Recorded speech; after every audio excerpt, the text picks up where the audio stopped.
Officers club স্যারের মধ্যে রয়েছে, এরকম সব মিলে স্যার 8টি স্বেচ্ছাসেবী সংস্থা আছে।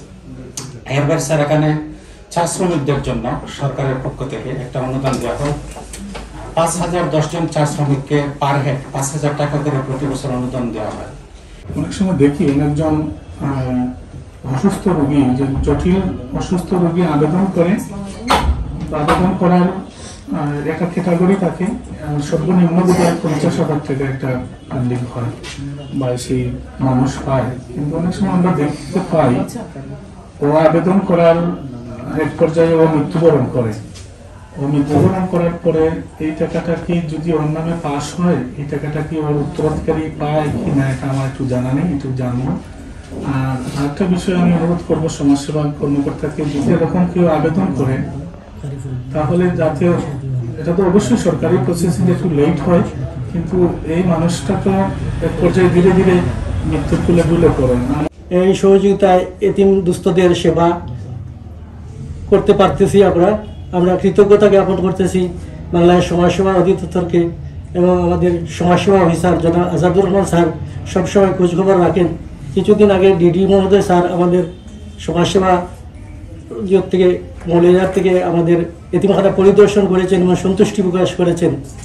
আমরা কৃতজ্ঞতা জ্ঞাপন করছি বাংলাদেশ সমাজসেবা অধিদপ্তরকে। উদযাপন উপলক্ষে যে প্রতিবাদ্য বিষয়টা, এটা সুন্দর একটা প্রতিবাদ্য বিষয় যে নেই পাশে কেউ যার সমাজসেবা আছে না।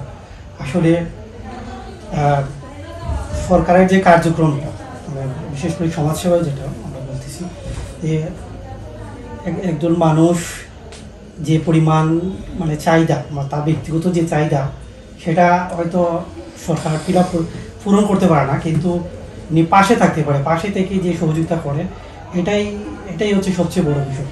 দেখা গেছে একজন অসুস্থ মানুষই, তার অনেক টাকা খরচ হয়, কিন্তু সম্পূর্ণ হয়তো খরচ সরকার দিতে পারছে না, কিন্তু তার সবসময় যে খোঁজখবর নেওয়া, তাকে প্রাথমিকভাবে যে সহযোগিতা করা, এটা তার রোগীর মনোবলটা বাড়ায় দেয় যে আমার পাশে সরকার আছে।